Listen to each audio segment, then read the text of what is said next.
Big सोचो में खुश आमदीद। 4 जुलाई 1776 को फिलाडेल्फिया के इंडिपेंडेंस हॉल में अमेरिका ने बरतानिया से अपनी आज़ादी का ऐलान किया। ये declaration of independence John Adams, Thomas Jefferson और बेंजामिन फ्रैंकलिन समेत 5 अफराद की एक कमेटी ने तैयार किया था।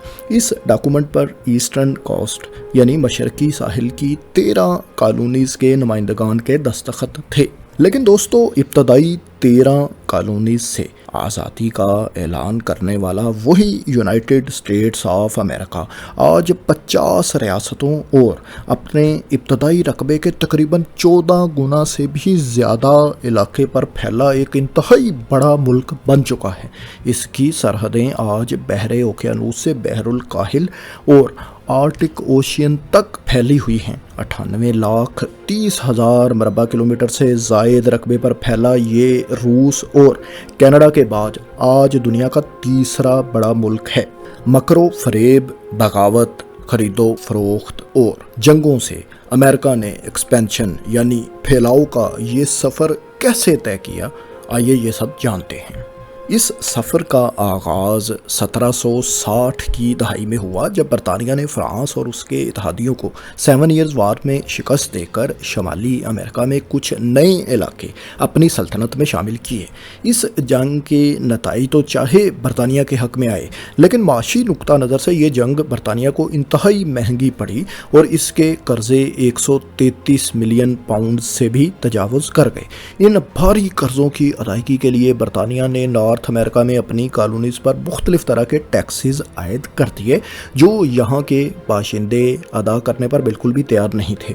इन लोगों का मानना था कि बरतानवी पार्लियामेंट में नुमाइंदगी के बगैर कोई टैक्स वो अदा नहीं करेंगे। इन मज़ाहमतकारों का एक ही नारा था, no tax without representation. Tax और उनसे जुड़े वाक़यात वो चिंगारी थे जिन्होंने 1775 में अमेरिकन रेवोल्यूशनरी वार को जन्म दिया और 4 जुलाई 1776 को 13 अमेरिकन कॉलोनीज़ ने ताजे बरतानिया से आज़ादी का ऐलान कर दिया। ये 13 इब्तदाई colonies Delaware, Pennsylvania, Massachusetts, new Jersey, Georgia, Connecticut, Maryland, south Carolina, new Hampshire, Virginia, New York, north Carolina और रोड आइलैंड थीं। ये सभी कॉलोनीज़ आज भी अमेरिका की रियासतें हैं। तब इनका रकबा उस दौर में 7 लाख मरबा किलोमीटर के तकरीबन लगभग था, यानी पाकिस्तान के रकबे से भी थोड़ा कम। इस ऐलान के बाद रेवोल्यूशनरी वार में तेज़ी आ गई और बरतानिया मुखालिफ नौ आबादियाती ताकतों फ्रांस और स्पेन ने भी अमेरिका का साथ देना शुरू कर दिया। यूँ यूनाइटेड स्टेट्स ऑफ अमेरिका को इस जंग में कामयाबी मिली और 1783 में ट्रीटी ऑफ पेरिस के तहत बरतानिया ने न सिर्फ अमेरिका की आज़ादी को तस्लीम कर लिया, बल्कि दरियाए मिसिसिपी से मशरिक का बेशतर इलाका भी इसके हवाले कर दिया। ये वही इलाका था जो 1763 में 7 ईयर वार के खात्मे पर बरतानिया की एम्पायर में शामिल हुआ था। रियासत-ए मुत्तहिदा अमेरिका यानी यूनाइटेड स्टेट ऑफ अमेरिका में ये नया शामिल किया गया रकबा तकरीबन 16 लाख मरबा किलोमीटर था। अमेरिका मगरब की तरफ अब काफ़ी फैल चुका था, लेकिन ईस्टर्न साइड पर वाक़या हज़ारों किलोमीटर तवील एपलाचियन माउंटेन्स की वजह से बहुत कम लोग ही इन मुश्किल पहाड़ी रास्तों से गुज़र दूसरी तरफ आबाद हो रहे थे। बाद में अमेरिकन्स ने जनूब की तरफ न्यू ऑरलियंस और फिर मिसिसिपी रिवर के ज़रिए एपलाचियन माउंटेन्स के पार इन मगरबी इलाकों तक पहुँचने और इन्हें आबाद करने के लिए रास्ता तलाश कर लिया। लेकिन न्यू ऑरलियंस का ये इलाका उस वक्त तक फ्रांस के कंट्रोल में ही था, अगरचे फ्रांस ने रेवोल्यूशनरी वार में अमेरिका का साथ दिया था। बहरहाल ये ख़तरा तो मौजूद था कि नेपोलियन या कोई दूसरा दुश्मन मुल्क किसी भी वक्त इस इलाके में अमेरिकन्स के लिए रुकावट बन सकता है। 19वीं सदी के अवाइल में अमेरिकन सदर थॉमस जेफरसन न्यू ऑरलियंस के इलाके को, जो उस वक्त फ्रांस के पास था, हर सूरत हासिल करना चाहते थे ताकि मुल्क के मशरकी और मगरबी इलाकों के दरमियान नकलो हरकत और तजारत में आसानी रहे। जेफरसन न्यू ऑर्लियंस का इलाका फ्रेंच हुकूमत से ज़्यादा $10 मिलियन के इवज़ खरीद कर अपने मुल्क का हिस्सा बनाना चाहते थे। लेकिन आप अमेरिका की किस्मत तो देखिए कि जब जेफरसन एडमिनिस्ट्रेशन ने नेपोलियन एडमिनिस्ट्रेशन से ये इलाका $10 मिलियन के इवज़ खरीदने की बात की तो उन्होंने मिसिसिपी दरिया के मगरब से रॉकी माउंटेन्स तक लुजियाना का अपना सारा इलाका सिर्फ $15 लाख में अमेरिका को बेचने की ऑफ़र कर डाली। दरअसल नेपोलियन को उस वक्त यूरोप में बरतानिया के ख़िलाफ़ अपनी जंगी मुहिमात जारी रखने के लिए फ़ंड्स की शदीद ज़रूरत थी, लिहाजा फ़्रेंच हुकूमत ने 21 लाख मरबा किलोमीटर से ज़ायद लुजियाना का ये इलाका 1803 में सिर्फ एक स्ट्रोक ऑफ पेन से बग़ैर किसी जंग या गोली चलाए अमेरिका को फ़रोख्त कर दिया। लुजियाना परचेज़ को इंसानी तारीख़ की सबसे बड़ी लैंड परचेज़ या रियल एस्टेट डील भी कहा जाता है। इस डील के बाद अमेरिका का रकबा पहले से भी मज़ीद 2 गुना हो गया था। यूनाइटेड स्टेट्स के लिए ये डील किस कदर फ़ायदे में थी, इसका अंदाज़ा यूँ लगाएं कि इसे लुजियाना का रीजन 3 सेंट फ़ी एकड़ में पड़ा था। अब दोस्तों, यूनाइटेड स्टेट्स ऑफ अमेरिका और ब्रिटिश कॉलोनी कनाडा, जो कि ज़ाहिर है उस वक्त कॉलोनी था, अभी आज़ाद मुल्क नहीं था, कि बॉर्डर्स आपस में क्लियर नहीं थे। लिहाजा 1818 में दोनों ममालिक ने एक मुआहदे के तहत मौजूदा अमरीकी रियासत मिनीसोटा से रॉकी माउंटेन्स तक 49th पैरेलल यानी ख़त इस्तवा से 49 डिग्री शमाल में अर्ज बल्द लाइन को अपना बॉर्डर तस्लीम कर लिया। इस एग्रीमेंट के बाद यूनाइटेड स्टेट्स बॉर्डर लाइन से शमाल में जबकि बरतानिया इस लाइन से जनूब में अपने अपने क्लेम्स वाले इलाकों से दस्तबरदार हो गया।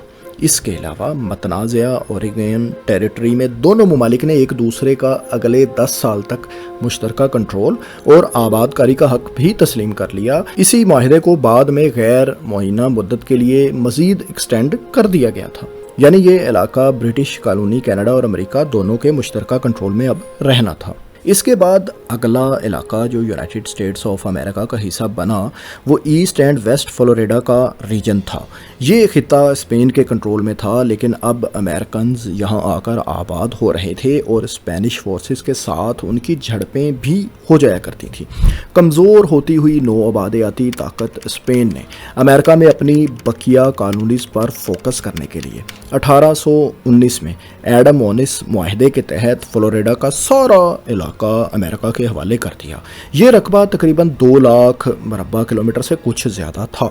इस मुआहदे में कोई परचेज डील तो नहीं हुई, लेकिन अमेरिका ने झड़पों के दौरान होने वाले नुकसान की मद में $5 मिलियन स्पेन को देने की जिम्मेदारी ज़रूर कबूल की थी। दोस्तों, यूनाइटेड स्टेट्स ऑफ अमेरिका अब अपनी 13 फाउंडिंग स्टेट्स से मगरिब में रॉकी माउंटेन्स तक फैल चुका था और अपने बॉर्डर्स को मज़ीद मगरिब की जानिब बहरुल काहिल तक ले जाने का ख्वाहिशमंद था। इस ख्वाहिश में मैक्सिको की एक गलती ने अमेरिका को अगला मौका भी जल्द ही फ्राहम कर दिया। हुआ कुछ यूँ कि 1821 में स्पेन से आज़ादी के बाद मैक्सिको ने अपने शमाल मशरकी रीजन मौजूदा टेक्सास और इससे मुल्हिका गैर आबाद इलाकों में सफ़ेद फार्म अमेरिकन्स को लाकर आबाद करना शुरू कर दिया। इन लोगों की आबादी यहाँ तेज़ी से बढ़ने लगी और ये जल्द ही तादाद में मैक्सिकन से भी ज़्यादा हो गई। 1829 में जब मैक्सिको ने गुलामी को तर्क कर दिया तो यहाँ आबाद अमेरिकन्स पर भी जाहिर है इस पॉलिसी का इतलाक होना था, लेकिन ऐसा हुआ नहीं, बल्कि ये सफ़ेद फार्म अमरीकी लैंडलॉर्ड्स अपनी ज़रूरी ज़रूरियात की वजह से गुलामी को जारी रखना चाहते थे और उन्होंने उल्टा मैक्सिकन हुकूमत के ख़िलाफ़ बगावत कर डाली और 1836 में टेक्सास को एक आज़ाद रिपब्लिक डिक्लेयर कर दिया। मैक्सिकन आर्मी ने इन अमेरिकन हमायत याफ्ता आबादकारों की आर्मी का मुकाबला तो किया, लेकिन ये इलाका वापस वो हासिल ना कर सके क्योंकि टेक्सास में अमेरिकन नस्ल के लोग ही ज़्यादातर आबाद थे। लिहाजा उन्होंने अपनी Motherland United states of America में शामिल होने की कोशिशें अब शुरू कर दी। इसमें रुकावट ये थी कि शमाली फ्री स्टेट्स एक स्लेव स्टेट यानी गुलाम रियासत को अपनी यूनियन में शामिल करने के हक़ में फ़िलहाल नहीं थे। बिलाखिर 9 साल की जदोजहद के बाद 1845 में टेक्सास के 7 लाख मरबा किलोमीटर से ज़ायद इलाके को यूनाइटेड स्टेट्स ऑफ अमेरिका में शामिल कर लिया गया। اس دور میں شمال مغربی علاقے اور مشترکہ اوریگون ٹیریٹری کو بھی امریکہ کا حصہ بنانے کی تحریک زور پکڑنا شروع ہو چکی تھی۔ یہ وہی علاقہ ہے جس پر 1818 میں دونوں طاقتوں یعنی برطانیہ اور امریکہ ایک دوسرے کا مشترکہ کنٹرول اور آبادکاری کا حق تسلیم کر چکے تھے۔ دوستو، اس خطے کا جنوبی بارڈر 42 پیرالل تھا، جبکہ شمالی بارڈر 54 ڈگری 40 منٹس تھا۔ 1840 کی دہائی میں کچھ امریکی شہری یہ پورا علاقہ اپنے ملک کا حصہ بنانا چاہتے تھے۔ یہ اپنی حکومت سے مطالبہ کر رہے تھے کہ 54 40 اور فائٹ یعنی شمال میں 54 ڈگری 40 منٹس تک کا سارا علاقہ حاصل برطانیہ سے کر لو یا پھر برطانیہ سے جنگ کر دو۔ خیر، امریکہ اب برطانیہ سے جنگ تو نہیں کرنا چاہتا تھا، لیکن اس وقت کے امریکن پریزیڈنٹ جیمز پولک پر یہ دباؤ ضرور تھا کہ وہ اس خطے کو اپنے ملک کا حصہ ہر قیمت پر بنائیں۔ دوسرا پریشر ان پر یہ بھی تھا کہ ایک غلام ریاست یعنی ٹیکسس کو یونین میں شامل کرنے کے بعد آزاد ریاست کو بھی ملک کا حصہ بنایا جائے تاکہ دونوں طرح کی ریاستوں کے درمیان بیلنس برقرار رہ سکے۔ اس کے علاوہ اپنی انتخابی مہم میں وہ خود بھی ایکسپینشنسٹ مہم چلا چکے تھے، یعنی انہوں نے اپنی انتخابی مہم میں یہ دعویٰ کیا تھا کہ وہ امریکہ کو مزید وسیع کریں گے، لہٰذا یہ بات بھی ظاہر ہے ان کے پیش نظر ہوگی۔ اگرچہ پولک ایڈمنسٹریشن پر اس علاقے کے حوالے سے کوئی کمپرومائز نہ کرنے کا دباؤ تھا، لیکن ٹیکسس کو یونین میں شامل کرنے کے بعد میکسیکو سے ان کے تعلقات خراب ہو چکے تھے۔ ٹیکسس کا جنوب مغربی بارڈر بھی تنازع کا باعث بنا ہوا تھا۔ اس صورتحال میں یو ایس حکومت نے برٹش ایڈمنسٹریشن کو اپروچ کیا کہ اس مشترکہ کنٹرول والے علاقے یعنی اوریگن ٹیریٹری کے متعلق کوئی ڈیل کی جا سکے۔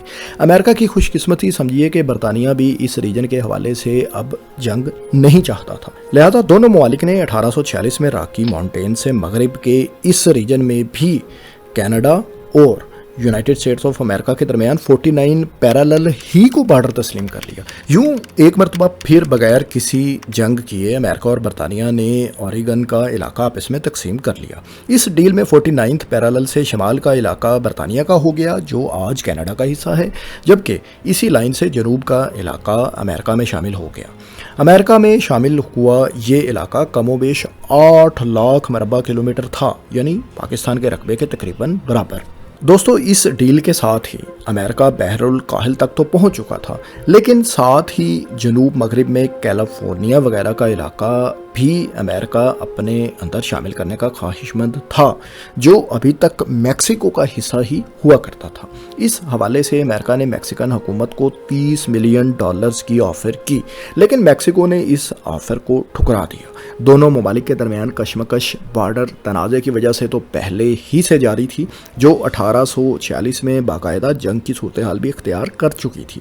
اس جنگ میں میکسیکو کو شکست کا سامنا کرنا پڑا تھا اور 1848 میں وہی علاقہ جس کے $30 ملین میکسیکو کو مل سکتے تھے، $15 ملین کے عوض وہ میکسیکو کو امریکہ کے حوالے کرنا پڑا۔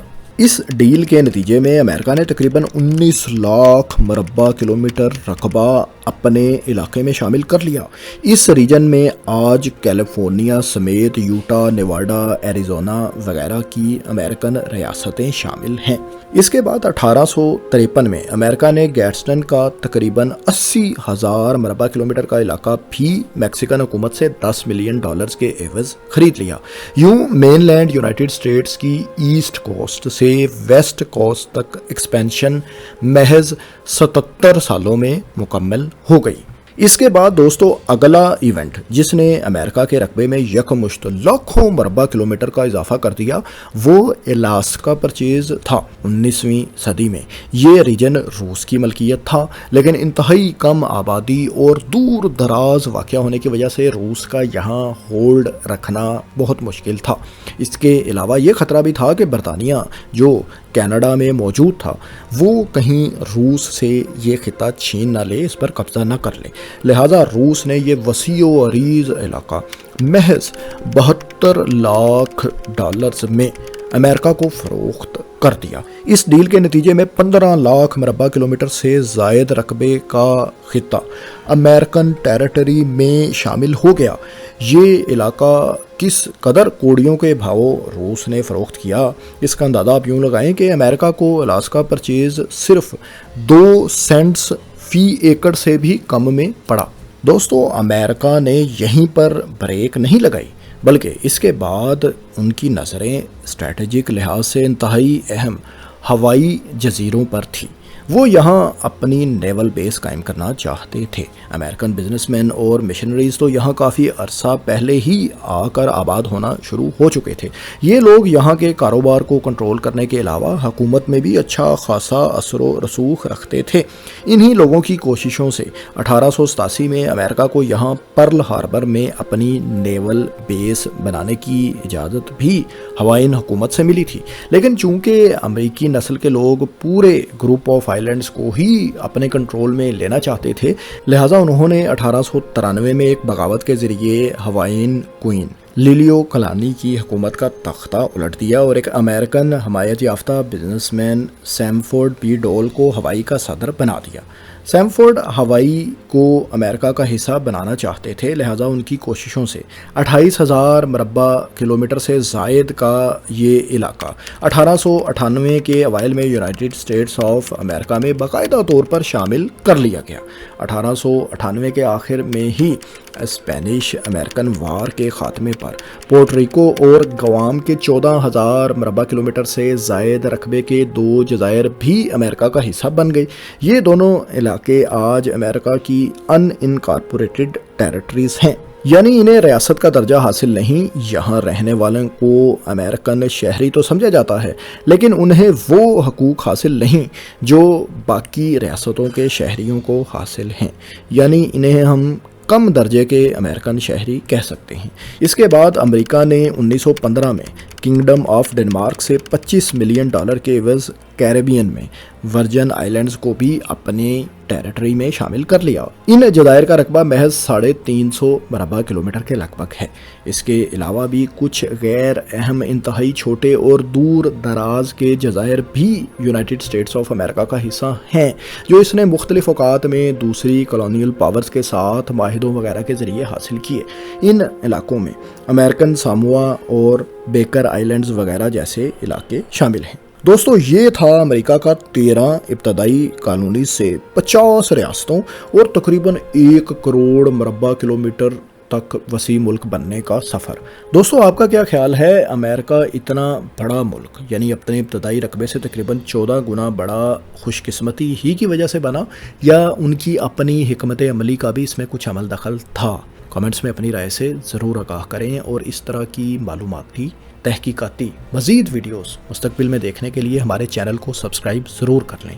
और अलास्का की खरीदारी और लुजियाना परचेज़ जैसी अमेरिका की डील्स, जिनके नतीजे में इनके रकबे में बेइंतहा इजाफा हुआ, इनके बारे में तफसील से जानने के लिए दिए गए इन लिंक्स पर क्लिक कर वो वीडियोज़ आप देख सकते हैं। शुक्रिया।